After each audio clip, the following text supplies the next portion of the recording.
বাঁকুড়ার খাতলা পামমোড় এলাকায় রাস্তার ধারের ফুটপাথে একের পর এক চা, জলখাবার, মাংস ও মাছের দোকান রয়েছে।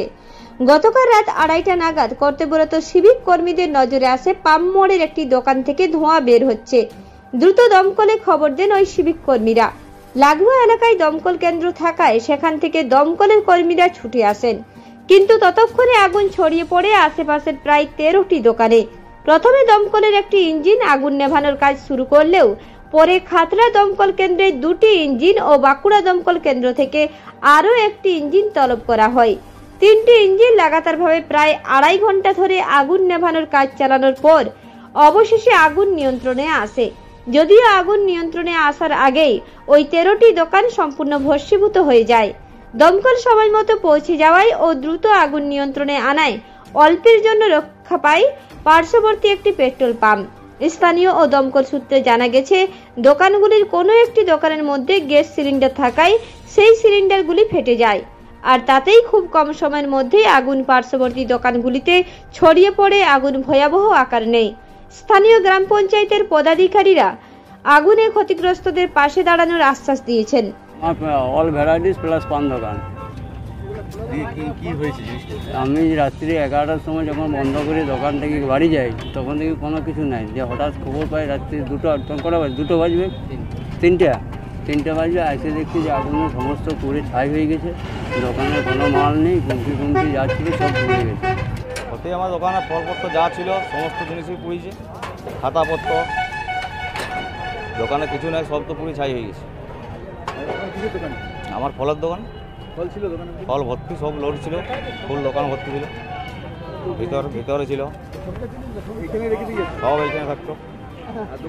এখানে আগুন লেগেছিল মোটামুটি রাতের দিকে আগুন লেগেছিল, আমি ঠিক বলতে পারছি না। মোটামুটি রাত 2:50 আমাকে ফোন করেছিল একজন, এসে দেখছি তখন পুড়ে যাচ্ছে, না তখন প্রায় পুড়ে গেছে। কী কী পুড়েছে? এখানে এই ফলের দোকান ছিল, আমার যেমন চিকেনের দোকান, এই সেলুন ছিল, পান দোকান ছিল। কতগুলো দোকান? মোটামুটি 14-15টা হবে, মোটামুটি বেশি হবে। কী করে লেগেছে আপনার দেখুন? ওটা বলতে পারবো না কী করে লেগেছে। আমার চায়ের দোকান ছিল, এখানে পান দোকান আছে, 2টো পান দোকান আছে পরপর। ফলের দোকানে প্রচুর ফল ক্ষতি হয়েছে, ফল এখনও পড়ে আছে, ঠিক আছে। আর পাশে সেলুন ছিল, সেলুনেরও বেশ ভালো ক্ষতি হয়েছে। 2টো ভালো চেয়ার ছিল, আয়না লাগানো ছিল, তারপর অনেক কিছু মেশিনপত্র ছিল।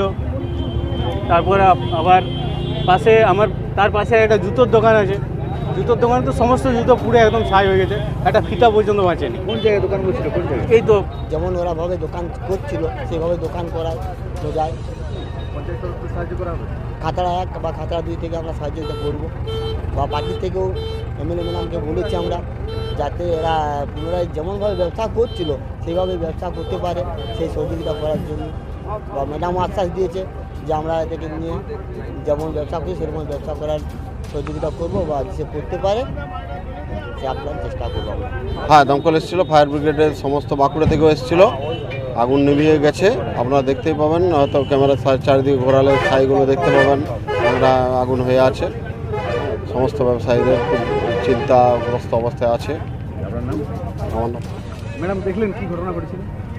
দেখলাম ভোর রাতে এখানে 11টি দোকান ছিল 15টির মধ্যে, তার মধ্যে 11টি দোকান পুরো পুড়ে ছাই হয়ে গেছে। সকাল থেকেই আমি আছি, এখনও আছি। কিছু জেসিবি ট্রাক্টর দিয়ে এই জায়গাগুলো পরিষ্কার করা হচ্ছে।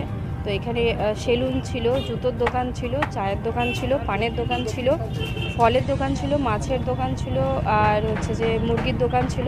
সব দোকানই একদম পুড়ে ছাই হয়ে গেছে। এরা তো প্রত্যেক দিনই ধরুন এর উপরে নির্ভর, তাহলে এদের সমস্ত কিছু পুড়ে ছাই হয়ে গেছে। তো প্রশাসনের দিক থেকে সেরকম ব্যাপার? দেখুন, প্রশাসনের দিক থেকে প্রশাসন নিশ্চয়ই কিছু একটা ব্যবস্থা করবেন, যেহেতু এখন ভোট চলছে। তো সেকেন্ডলি হচ্ছে যে আমার তরফ থেকে, আমি যেহেতু এটা আমার এরিয়া, আমার জায়গা, এবং আমি এই বিধানসভার বিধায়ক আছি, এমএলএ আছি, তো আমার তরফ থেকে এই ব্যবসায়ী মানুষদের যতটুকু সহযোগিতা করা, যেভাবে পাশে দাঁড়ানো দরকার আছে, আমি ঠিক সেভাবেই তাদের পাশে দাঁড়াবো এবং থাকবো। কালকে আমরা 2:45 নাগাদ আমরা খবর পাই যে পামমোড়ে খুব আগুন জ্বলছে দোকানগুলোতে। তো তৎক্ষণাৎ আমাদের 2 মিনিটের মধ্যে গাড়ি পৌঁছে যায়, 2টো গাড়ি নিয়ে যাওয়া হয়েছিল। নিয়ে দেখলাম যে প্রায় 13টার মতো দোকান একেবারে দাউ দাউ করে জ্বলছে, এবং আমাদের সঙ্গে সঙ্গে কাজ করার শুরুতেই দেখলাম একটা সিলিন্ডার বাস্ট করলো, ছোটো টুলু সিলিন্ডার যেটা দিয়ে। তো অবস্থা তো আর পাশে যেহেতু পেট্রোল পাম্প ছিল, তো সঙ্গে আমি আর একবার বাঁকুড়া থেকেও একটা গাড়ি কল করলাম। তো 3টে গাড়ি নিয়ে প্রায় 2.5-3 ঘন্টার চেষ্টায় কন্ট্রোলে আনা গেছে, এবং পেট্রোল পাম্পটা যে ছড়িয়ে পড়েনি পেট্রোল পাম্পে, সেটাই আমাদের মেন উদ্দেশ্য ছিল। তো 3টে তো পুরো ধুলিস্বাদি হয়ে গেছে দোকানগুলো, তো মানে ঘুমটি দোকান, তো ওগুলো তো আর যতটা সম্ভব আমাদের এটাকে বাঁচানোর চেষ্টা করা হচ্ছিল। তো প্রায় 2.5 থেকে 3 ঘন্টা মানে অক্লান্ত পরিশ্রমে এটাকে নেভানো গেছে আর কি। কিসের দোকান ছিল দেখলেন? অনেকগুলো দোকান ছিল, দেখছিলাম যে একটা মাছের আড়ত ছিল, মিট শপ ছিল, ফলের দোকান ছিল, চায়ের দোকান ছিল, সেলুন ছিল, জুতো সারানোর দোকান ছিল, মানে প্রচুর, মানে মার্কেটে যেমন হয় আর কি, পুরো বাজার। তো কাঁচা দোকান না সব কাঁচা দোকান আর কি, সবই কাঁচা দোকান, সব বাম্বু স্ট্রাকচার আর কি, টিন রুফিং, সব ফুটপাতের, হ্যাঁ ফুটপাতের দোকান। তো ওখানকার গ্রামের লোকেরাও প্রচুর সাহায্য করেছে, মানে কারণ একটা টাইমে আগুন গেছে, মানে হয়ে গেছিলো যাতে কার দিকে ছড়িয়ে যাচ্ছিলো এরকম। তো সেই জায়গাটাতে আমাদের 2টো গাড়ি থেকে প্রায় 5খানা ব্রাঞ্চ দিয়ে, মানে আমরা জেট বলি যেটা, তো 5খানা জেট দিয়ে আগুনটাকে নিয়ন্ত্রণে আনা হয়েছে। Anjan Banerjee, sub officer, Khatra fire station. কী কারণে লেগেছিল সেটা জানতে পারবেন? সেটা তো আমরা এখনই বলতে পারবো না, আমরা গিয়ে দেখেছিলাম যে প্রচুর আগুন। তো সেটা মেবি শর্ট সার্কিট থেকে হতে পারে, কারণ ওটা তো ওপর দিয়ে হাই টেনশন লাইন গেছে, তো নিচে তার দোকানগুলো ছিল, তো ম্যাক্সিমাম শর্ট সার্কিট থেকেই হলে হতে পারে, কারণ রাত্রিতে তো কেউ থাকে না ওখানে। তো আমরা অনুমান করছি হয়তো মেবি শর্ট সার্কিট, বা মানে এক্স্যাক্ট করে বলা যাবে না যে কী থেকে লেগেছিল, কিন্তু শর্ট সার্কিটটাই মেনলি হয়ে থাকে। খাতড়া থেকে দেবনাথ মদকের রিপোর্ট, রূপসী বাংলা মিডিয়া।